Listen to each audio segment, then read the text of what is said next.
Join us on an emotional journey, embracing the shadows, where Tokunbo Adolowo, a woman burdened by her past and the stigma of bedwetting, unlocks the power of love and vulnerability. When kind-hearted Bello Taiwo enters her life, he helps her confront her fears and hidden shame, inspiring a community to embrace acceptance. As their relationship blossoms, secrets are revealed, and courage emerges, creating a tapestry of hope. Will Tokunbo Adolowo find the strength to embrace the love she deserves? Don't miss this uplifting story of resilience, connection, and the transformative power of love.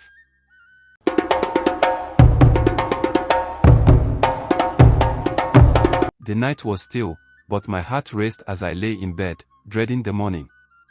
My name is Tokunbo Adolowo, and in our village, I was known for my beauty, a beauty that hid a truth I couldn't bear to share.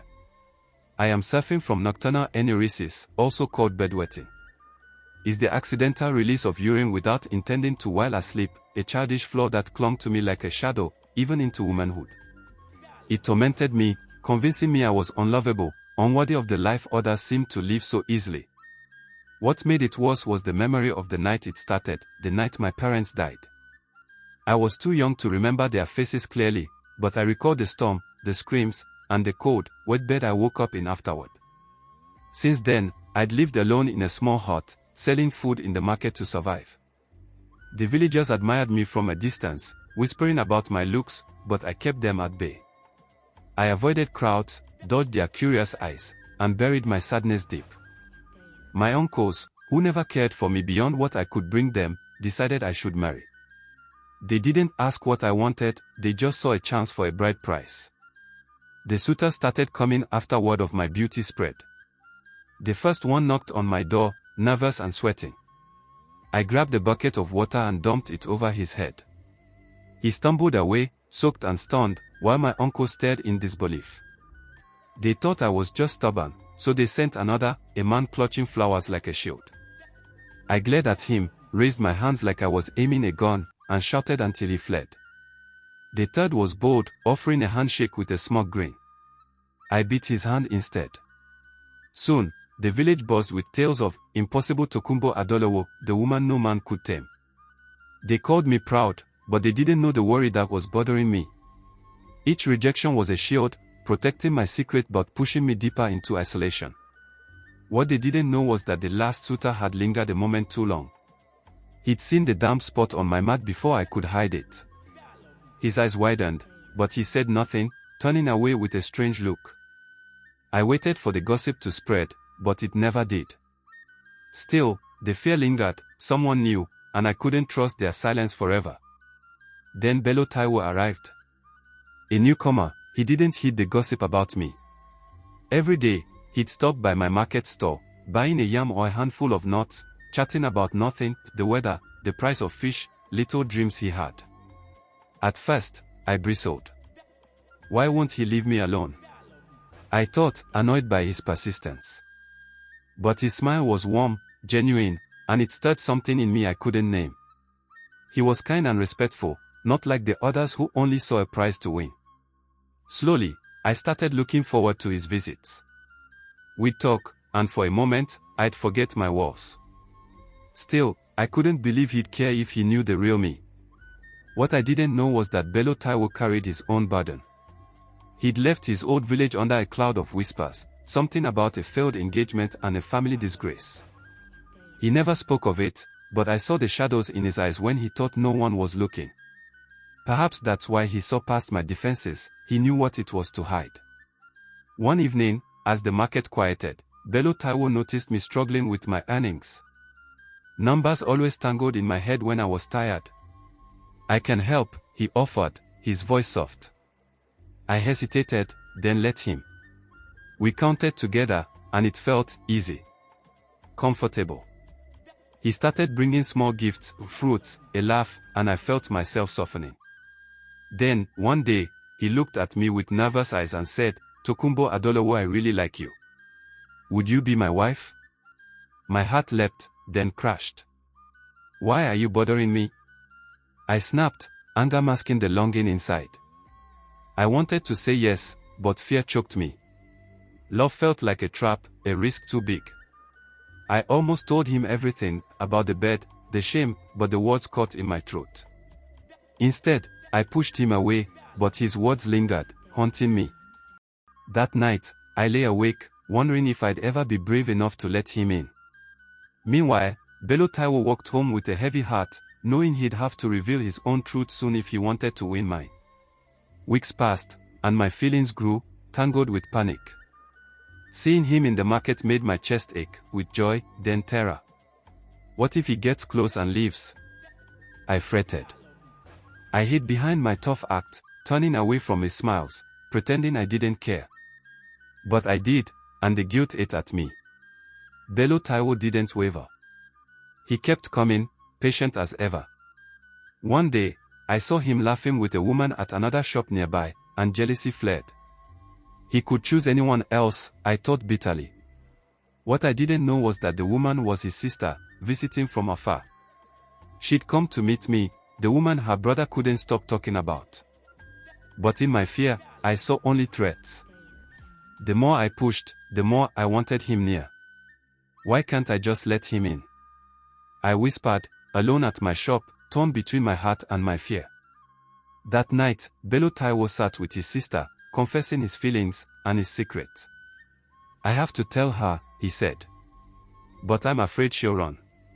One morning, I woke up feeling like a stone had settled in my skull. Nausea gripped me, and my strength faded. I tried to walk, but my body betrayed me. Lying in bed, I worried about Taiwo Bello. Will he forget me if I'm gone too long? I wondered, the walls of my heart closing in. Days blurred, sleepless and lonely. If he sees me weak, he'll run, I thought, sinking into despair. What I didn't know was that my illness wasn't just a passing fever, it was something deeper, tied to the stress and shame I'd carried for years. The healer later told me it was my body's way of screaming for rest, for release. But in those moments, all I felt was fear. A small, desperate part of me hoped he'd come, even as I braced for abandonment. Meanwhile, Bello Taiwo paced the market, asking after me. She's never missed a day, he muttered, dread creeping in. He didn't know how sick I was, but he knew something was wrong. Bello Taiwo did come. I heard his voice, Tokunbo Adolowo, are you in there? Before he stepped inside. The smell hit him fast, I knew it, but he didn't mind. He found me weak, barely awake, and panic flashed in his eyes. You're sick, he said, kneeling beside me. His care was gentle, steady, and it broke something in me. For the first time, I wasn't alone. His vulnerability made me feel safe, even in my weakness. I wanted to tell him my secret, but I kept feeling unsure and it made me question what I wanted to do. Would he still love me if he knew the truth? As he took care of me, Bello Taiwo saw the truth. Cleaning my bed, he found the signs of my secret. I braced for disgust, but instead, he took my hand. This doesn't change how I feel, he said softly. You're still you? Tears spilled as I confessed. I thought no one could love me. I've hidden forever. He listened, nodding, and I felt the weight lift, just a little. Then he told me something I never expected. He'd been helping others in his old village, people with similar struggles. You're not alone, Tokunbo Adolowo. And you're not broken. His words wrapped around me like a blanket, warm and safe. Sharing it didn't break us, it bound us closer. Love, I realized, could hold my flaws and still stand. That night, as I drifted to sleep, I felt something new, hope blossoming quietly in the corners of my heart, as if it had always been there, waiting for the right moment to spread its wings. I smiled, knowing that perhaps I could find strength in the life ahead. Weeks later, I healed with his help. We laughed, dreamed, and shared fears. His belief in me sparked courage. You're more than you think, he'd say, and I started to believe it. But my uncles, bitter and greedy, grew suspicious of our bond. One evening, they cornered me at the market. We know your secret, they sneered. If you don't marry who we choose, we'll tell everyone. Fear gripped me, but Bello Taiwo stepped in, his voice calm but firm. Her secret is safe with me, and it's nothing to be ashamed of. He turned to me, his eyes steady. You don't have to hide anymore. With him by my side, I found the strength to stand tall. I won't be threatened, I said, my voice shaking but clear. For the first time, I felt brave enough to face the world. The villagers' whispers transformed into supportive murmurs, uniting against my uncle's manipulation, and in that moment, I finally recognized my worth beyond the shame. Life expanded before me, filled with possibilities I had only dared to dream of before, and I embraced it. One morning at the market, Bello Taiwo looked nervous. "Will you be my wife?" he asked again. Fear surged, what if he regrets it? But his hand in mine steadied me. "I know what I want," he said. "You?" Tears welled as I whispered, "I wish I could believe you."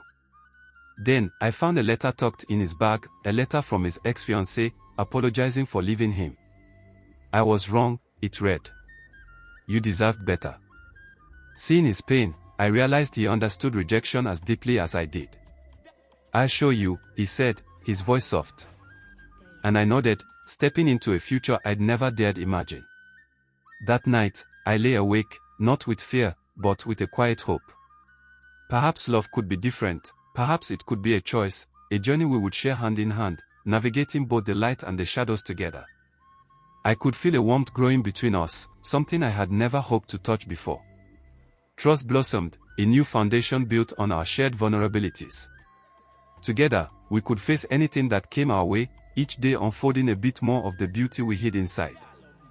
Our engagement stirred the village, some cheered, others whispered.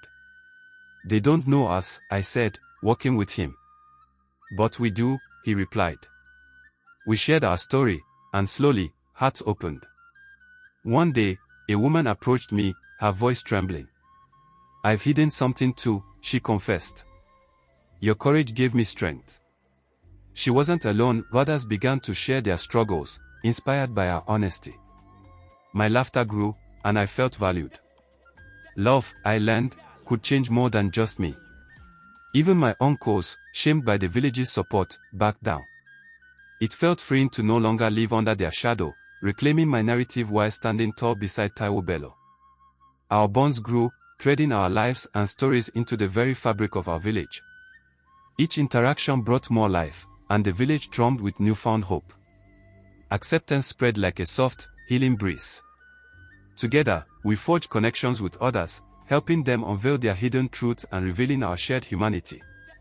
My heart expanded as I realized the power of vulnerability, the way it fostered understanding and unity. I was not alone anymore, nor was anyone around me, united in a fragile but beautiful tapestry of trust blossoming all around us. Our courage spread.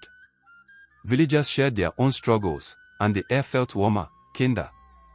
My uncles, furious at losing control, plotted to sabotage the harmony. They spread rumors about Taiwo Bello's past, hoping to turn the village against us. "He's hiding something," they whispered. For a moment, doubt flickered in my heart. But Bello Taiwo faced the village, his voice steady. "I left my old life because I couldn't be who they wanted. But here, with Tokunbo Adolowo, I found home." His honesty silenced the whispers, and the village rallied around us. Even my uncle slunk away, defeated. It was a turning point, hearts began to open, conversations blossomed, and the village found its strength not in dividing but in coming together. Every shared story, every laugh wields a stronger connection. I marveled at how collective healing works, rippling through our community, stitched together through understanding. The warmth felt substantial, soothing, encouraging each person to step into their truth. We paved the way for future generations, ensuring they could embrace their identities without fear. And as the village bathed in newfound acceptance, I held Taiwo Bello's hand tightly. Together, we were no longer mere whispers in the shadows, we had become a symphony of acceptance and love. A storm hit, tearing homes apart. We led the rebuild, rallying, "We're in this together." Helping others, we found shared scars. "I thought I was alone," a neighbor said. Then, in the midst of the chaos, I discovered something: I could lead. When a child went missing, I organized the search, my voice strong and clear. We found her, and the village cheered. Bello Taiwo smiled proudly. "You're a natural," he said. I realized I wasn't just healing, I was growing. Each challenge pushed me further from the shadows of my past, igniting my courage. The experience transformed me into not only a survivor but a beacon of strength. As we distributed supplies and shared warmth in the aftermath, bonds deepened, and kindness radiated from every corner of our village. Together, we can do anything, I said, and they nodded, vibrant smiles illuminating their tired but hopeful faces. I led by example, steadily replacing doubt and fear with determination. Every coiled muscle within me loosened, tensions dissipating as love wove connections we never knew existed. I finally felt a sense of belonging in our shared purpose. My heart swelled, knowing Bello Taiwo was right beside me, and together, our love would weather any storm, face any challenge with unwavering resilience. Our wedding day dawned bright. In my dress, I vowed, I love you, flaws and all. Bello Taiwo promised support, and the village cheered. Then, a surprise guest arrived, Taiwo Bello's sister, the woman I'd mistaken for a rival. She hugged me, whispering, "Thank you for loving him." Her acceptance meant everything. We danced under stars, a community united. Our love had sparked something bigger, acceptance, strength, hope. The celebration became a gathering point of stories shared, bonds forged, and the past replaced with optimism. I looked around at friends and family, witnessing our tapestry woven together, a colorful array of lives intertwined. We've changed our village, I thought, marveling at the joy radiating from every face. As we exchanged vows, eyes glimmering, I experienced the magic of love, big enough to embrace our flaws, strong enough to weather tragedies. It was no longer a future shrouded in fear and shame but a journey of hope, hand in hand with a man as brave as my heart longed to be.